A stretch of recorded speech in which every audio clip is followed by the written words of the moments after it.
It's not like playing cricket. It's not like playing football where, there's nothing on the line. What's on the line here? It could be your potential life savings. And there's a lot of emotions and a lot of energy that gets wrapped up in money. And you have to separate. You have to literally separate and pull yourself away from the outcome and focus on the process. Once you focus on the process, it's so much easier, right? Follow your steps, follow your plan, but don't look at the dollars to say, oh, I made this much. Oh, I lost this much. Because at the end of the day, the outcome will sort itself out once you understand and follow your process. This is the How to Trade Stocks and Options podcast, brought to you by 10MinuteStockTrader.com, where we cover finance, stocks, options, entrepreneurship, education, and money. And here's your host, voted one of the top 100 people in finance, Christopher Uhl.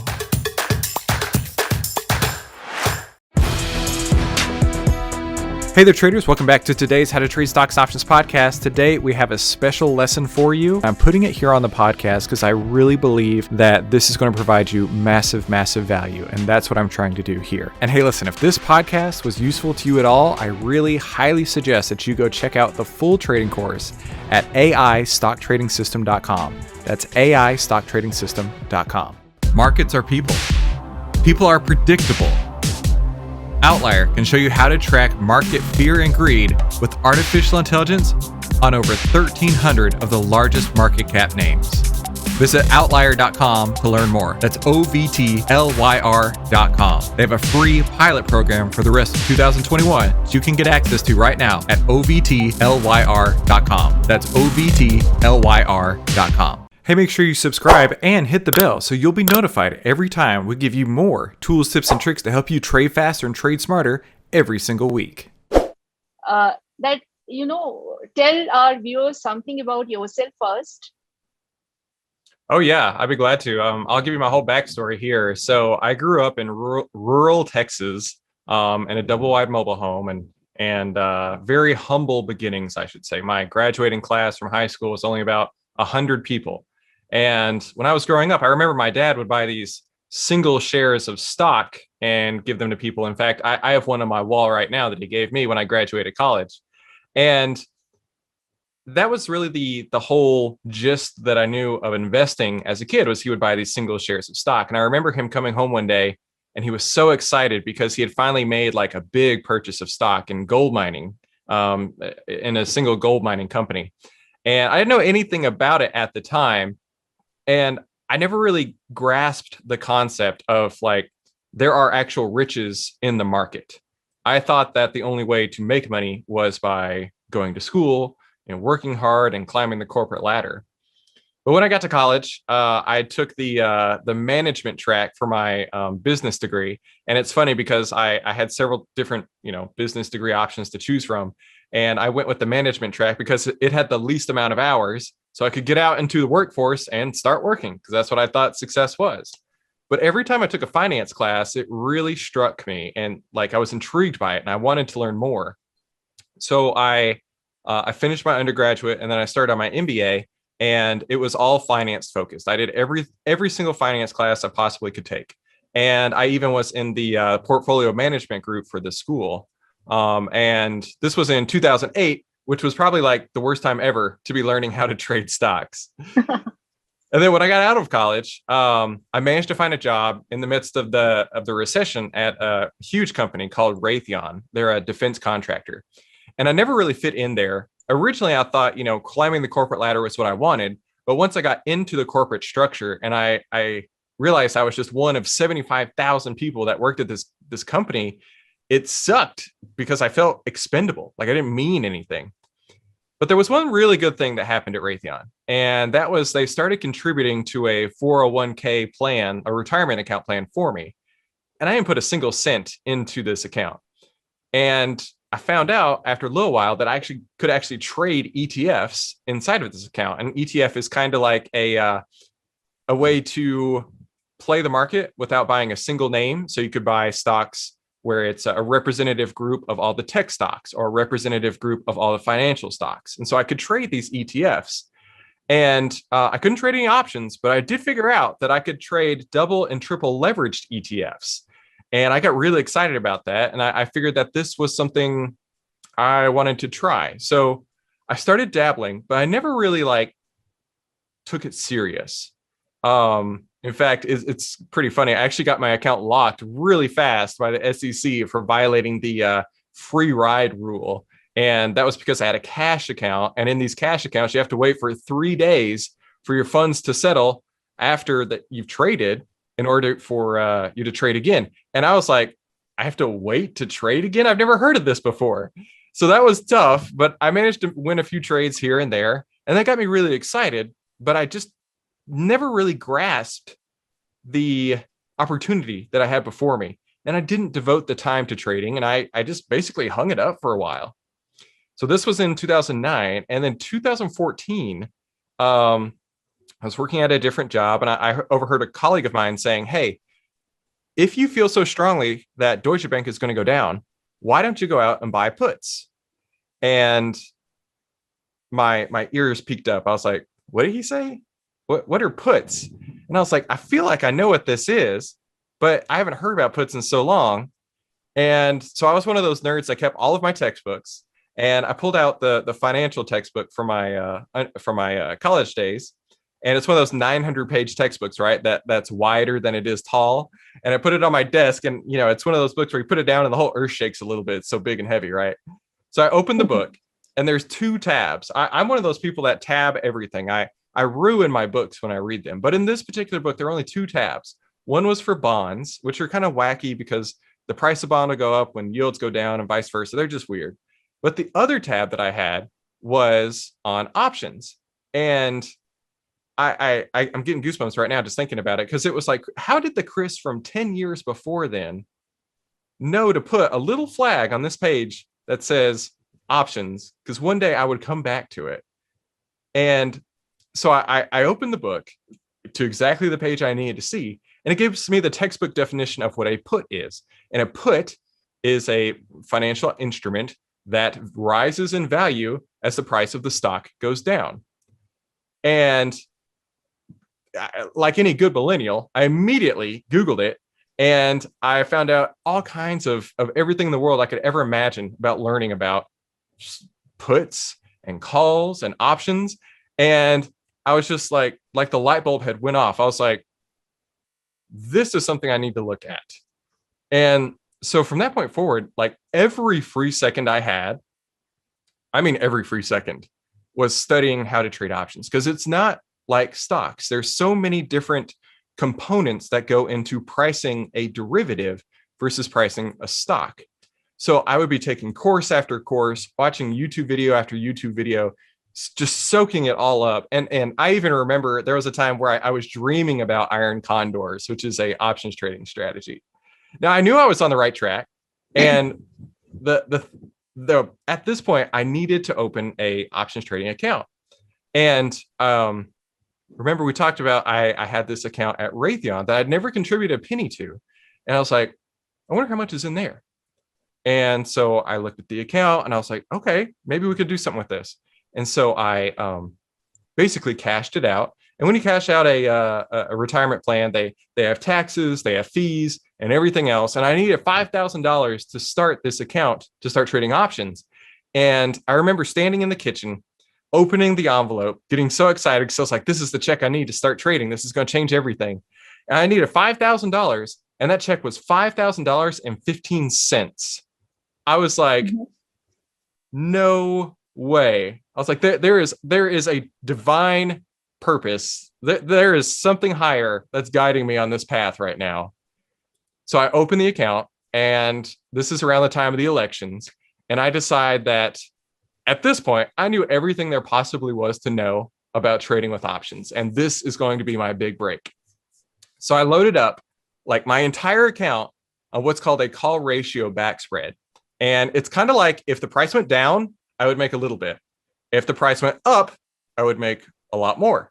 But if the price didn't move very much at all, I could actually lose my entire account, like to zero.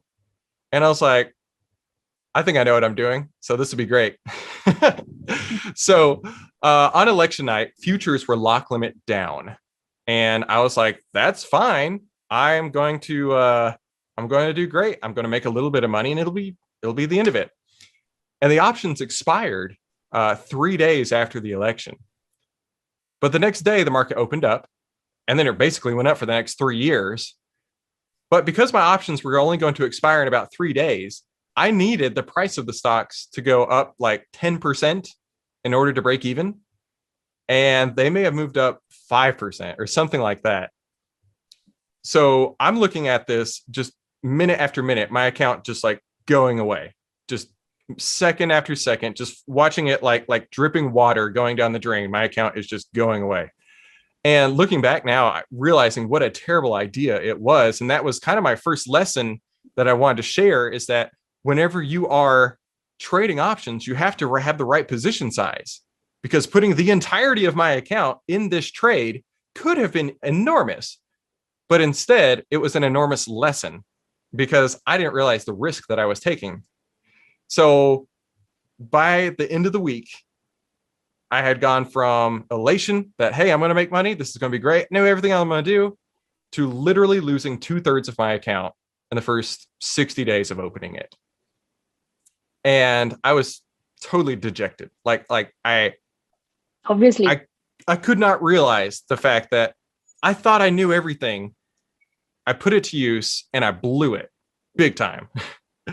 And so then I was like, I got to tell my wife about this, right? I mean, like, I don't keep secrets. And so I remember this like it was yesterday. We were driving up the Dallas North Tollway, and it was a beautiful sunny day. She was driving, which is super unusual, which is maybe why I remember it so vividly. And I was like, listen, I got to tell you, I got some bad news. She's like, what do you mean? I was like, well, remember how I started trading? Yeah, I happened to lose like 2/3 of that this last week. And I remember her like, skirt, like, what do you mean? You lost all that money? And I'm like, yeah. And of course, it was followed by a lot of, how could you? Why'd you do this? I'm so disappointed, right? And then at the end, she said, why can't you learn to trade with fake money?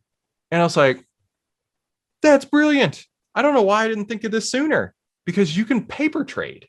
And so that's another lesson for your audience, is that you don't have to jump into the market right away. You can actually paper trade. It's kind of like trading as a video game. It's going to open an account for you. It's going to give you a simulated balance, let's call it $100,000, and you can actually play with it. And you can see, oh, this works. Oh, this doesn't work. Really understand the components of using it. And I dove into that like nobody's business. I spent the next 6 months saving every penny I could and paper trading my backside off, thinking, you know what, I am going to make this feel as real as possible. And so at the end of those 6 months, I felt very confident that, you know what, I know what I'm doing. I'm ready to get back into this. So I started trading again, and everything was fine. I mean, it was working. I was making a little bit of money here and there, not really moving the needle too much on the balance. But then it happened again. I blew up my account a second time. And the second time I did it, it was really hard on me, because I remember going with my family on vacation to Disney World and pulling up my phone day after day and just having that sinking feeling in my stomach, instead of enjoying myself with my family, thinking, what have I done? As I learned my lesson about position sizing, but the lesson I hadn't learned yet was about trading with the trend.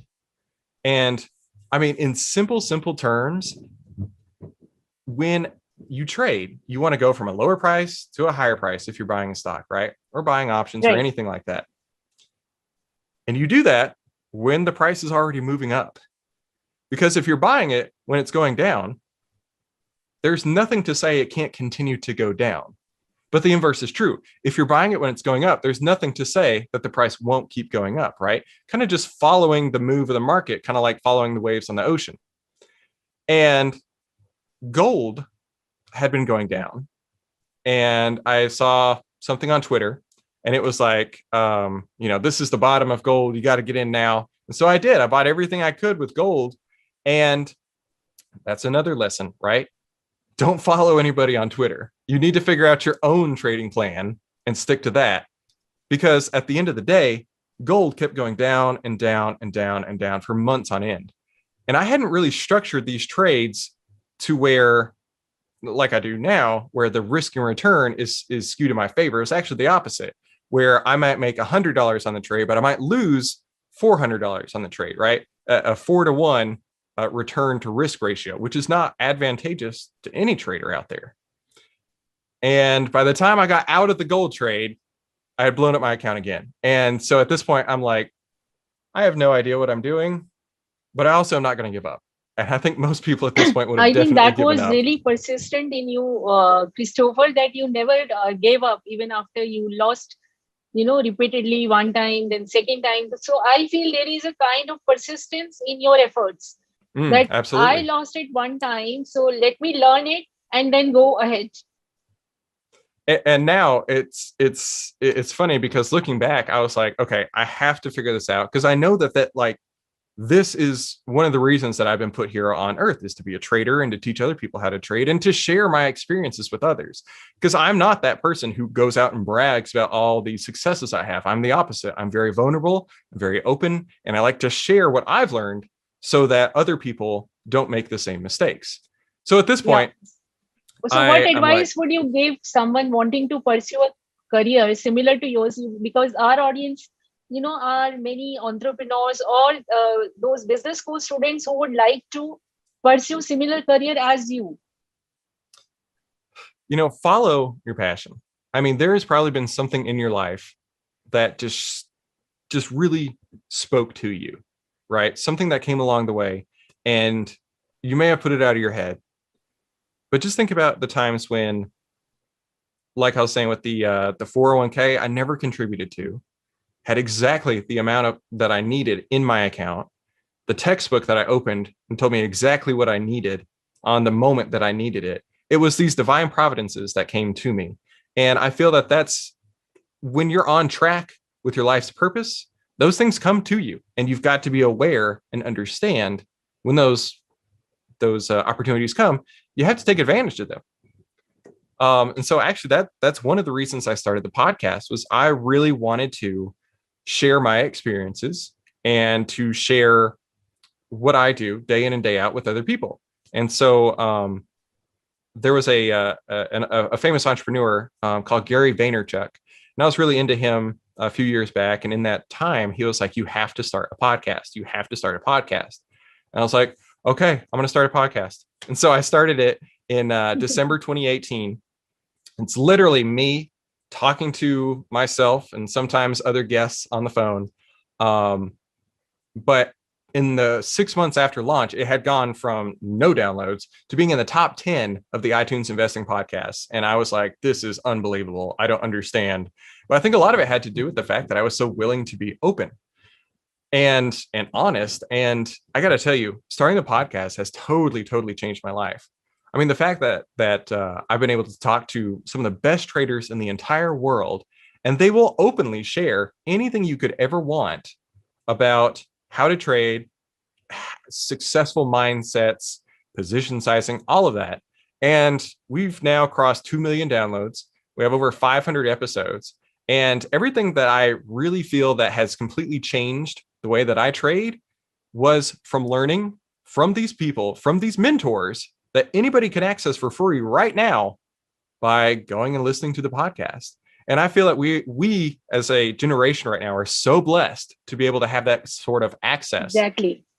I mean, could you imagine a generation ago, my father's generation, actually having the access to where I could speak to somebody who has made 200% returns for the last decade and pick his brains on more than one occasion? That wouldn't be possible. But not only have I done that, but I've also allowed tens of thousands of other people to listen in on that conversation and learn and grow in their own trading and investing in business life on their own. So I am incredibly fortunate, and I feel so blessed that I followed the signs that were in front of me that have led to where I am today. And I mean, that's the key to it right here. And that's the pleasure I am also having in, doing these podcasts. We started it last month only, and unbelievable response. And it is so effective and impactful to do a podcast. I'm able to talk to you. I'm from India. and I'm able to, talk to you, bring you on the show for my audience who are across the globe, from Australia, from Europe, from Dubai, from India, from US. It's thrilling. It's so encouraging that you can learn from mentors from any corner of the world. And podcast is Absolutely. such an effective media. It is. And I saw a Instead of statistic. reading down the article, even online, it's better to hear someone directly. Yeah, absolutely. Because you can really feel their tone, you can feel and you can understand what they're saying even better. Correct. I saw something that said like most podcasts get like 80% downloads or something like the audience listens to at least 80% of that. And if you can have somebody on for an hour, you can get so much content and so much help for them in 80% of that hour. It's amazing the opportunities that we have, not just as creators like you and I, but also for audiences out there. Correct. So that was really great to have you, Christopher.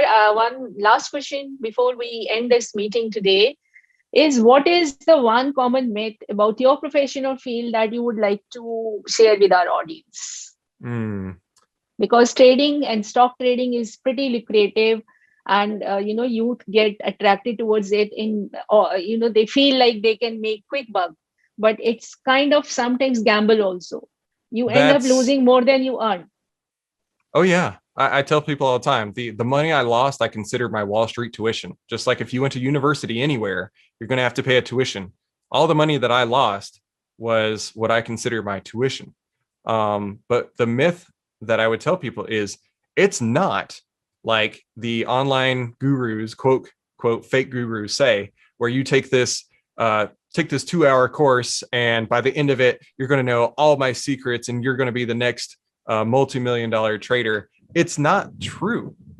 And the reason being is that you may understand as I did, the techniques and the strategies, but you don't understand the mental game until you go through it yourself and understand what it's like to have a 50, 60, 70, 80% drawdown in your account. You will never know that feeling until you experience it yourself. And then once you do, you don't want to go back there.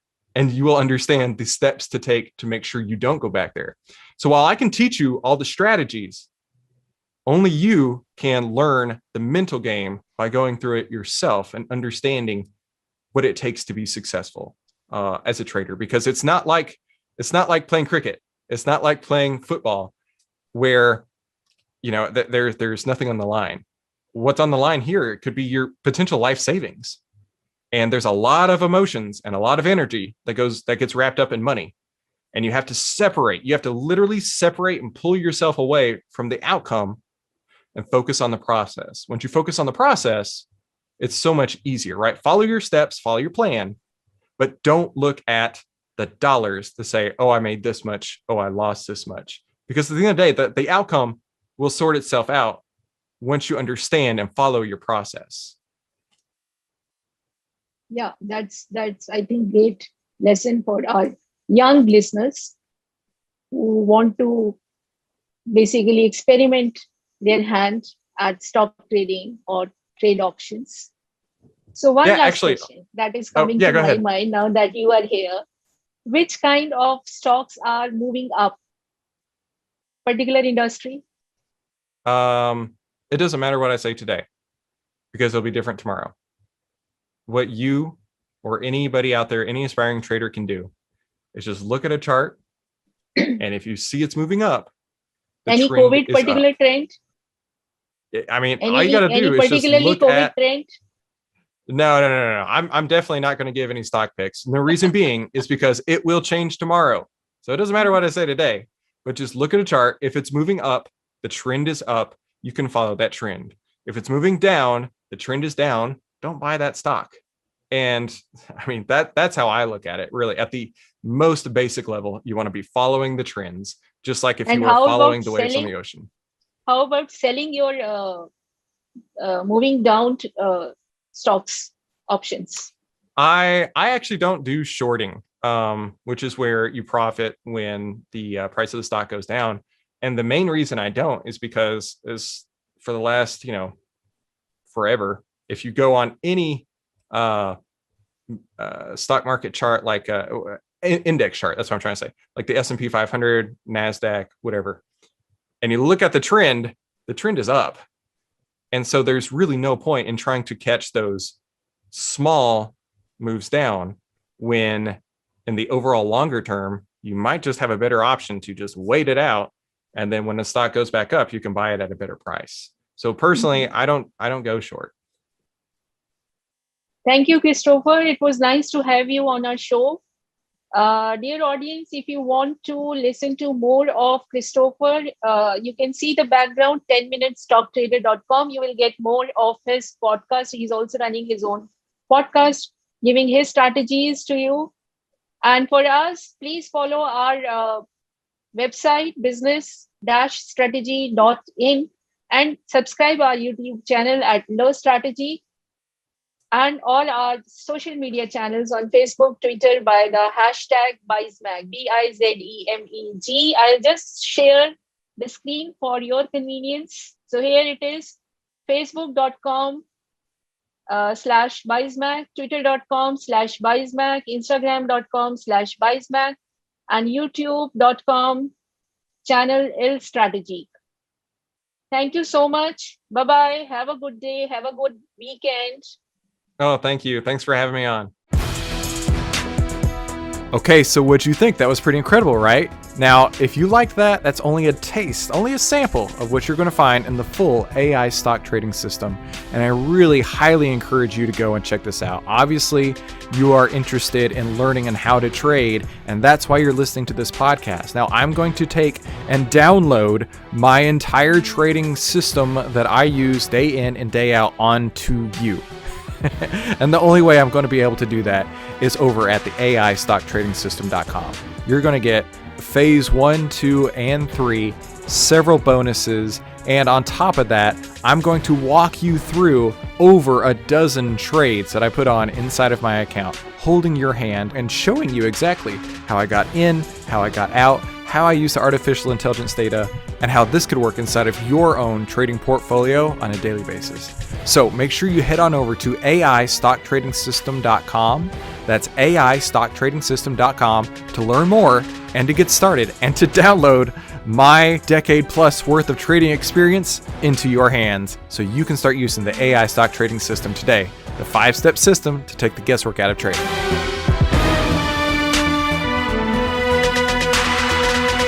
Hey, if you like this video, let me know by leaving me a like below, and then subscribe and share it with somebody you think could use it as well. Be sure to comment below with your biggest takeaway from this episode and any suggestions you have for future episodes. And finally, make sure you watch these other videos to help you trade faster and trade smarter, and I'll see you on the next episode.